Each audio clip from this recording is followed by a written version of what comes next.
আমরা গতকাল গণমাধ্যমের মাধ্যমে জানতে পেরেছি যে আমাদের উচ্চ আদালতের একটি বেঞ্চ থেকে বিদ্যালয়ের সমূহ বন্ধ করার বিষয়ে একটি সুমোটো স্বপ্রণোদিত হয়ে একটা আদেশ, অন্তর্বর্তীকালীন আদেশ দেয়া হয়েছে এবং যে কোনো আদেশের সাথে কিন্তু একটা রুলও জারি করা হয়ে থাকে।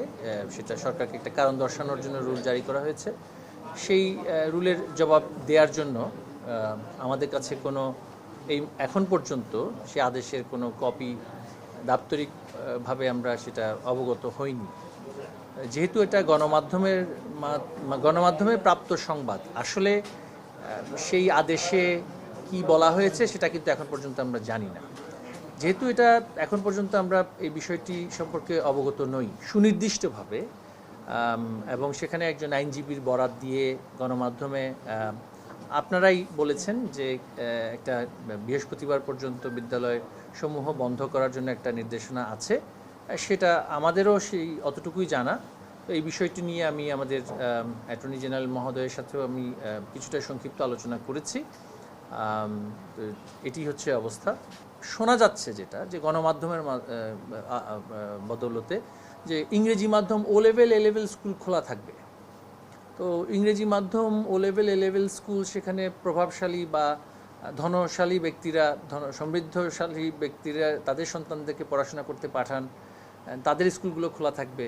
আর প্রান্তিক পর্যায়ে আমাদের সন্তান যাদের বাবা মা মাঠে ঘাটে কাজ করে এই বাংলাদেশের অর্থনীতি এবং সমাজকে চালিয়ে রেখেছেন, তাদের সন্তানরা পাঠদান কার্যক্রম করতে পারবে না। এটা তো মানে দৃশ্যত বৈষম্যমূলক একটি পরিস্থিতি সৃষ্টি করবে।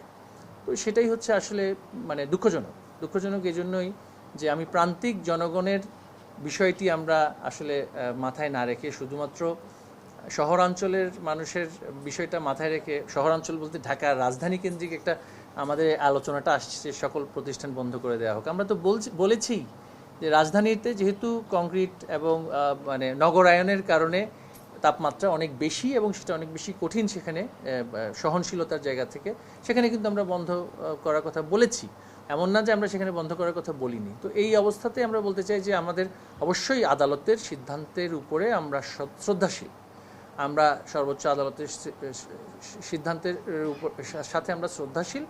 আমরা এই বিষয়ে মন্তব্য আমাদের করার এই মুহূর্তে অবস্থান নেই, কারণ আমরা কিন্তু রায়ের কোনো আদেশ আমরা দেখিনি, তাই মন্তব্য আমি করব না।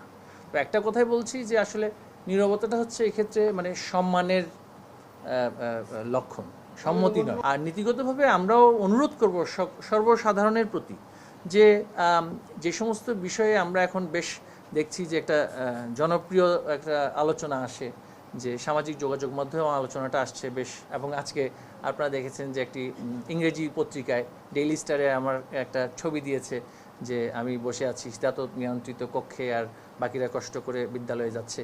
আমাদের প্রান্তিক জনগণের কথা যেন তারা ভাবেন, প্রান্তিক অভিভাবকের কথা ভাবেন। শুধুমাত্র সমৃদ্ধশালী প্রভাবশালী রাজধানী কেন্দ্রিক অভিভাবক তাদের কথা ভাবলেই শুধু হবে না, সামাজিক যোগাযোগ মাধ্যমের কথা শুনেই আমরা আসলে সরকার পরিচালনা করাটা আমাদের জন্য সেটা যথাযথ নয়।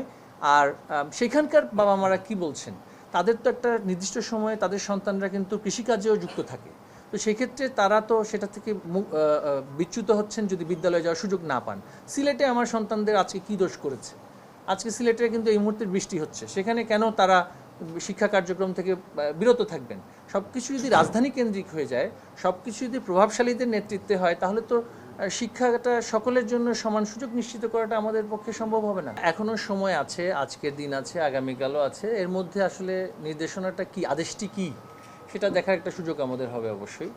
এবং আমরা আবারও আমাদের আইন কর্মকর্তা যারা আছেন এবং অ্যাটর্নি জেনারেল মহোদয় আছেন, তাদের সাথে কথা বলে আমরা সিদ্ধান্ত নেব। যদি কোনো আদেশের কপি আমাদের হাতে না আসে, এটা তো সুমোটো আদেশ, যেহেতু স্বপ্রণোদিত হয়ে আসে আদেশ, আমরা সেভাবে করে সিদ্ধান্ত নেব। তবে আমরা আদালতের প্রতি শ্রদ্ধাশীল, যতক্ষণ সেই নির্দেশনা বহাল থাকবে, অন্তর্বর্তীকালীন নির্দেশনা বহাল থাকবে, যেটা নজির সেটা হচ্ছে যে সেই নির্দেশনা নির্বাহী বিভাগ সম্মান প্রদর্শনপূর্বক সেটাকেই মেনে চলে না।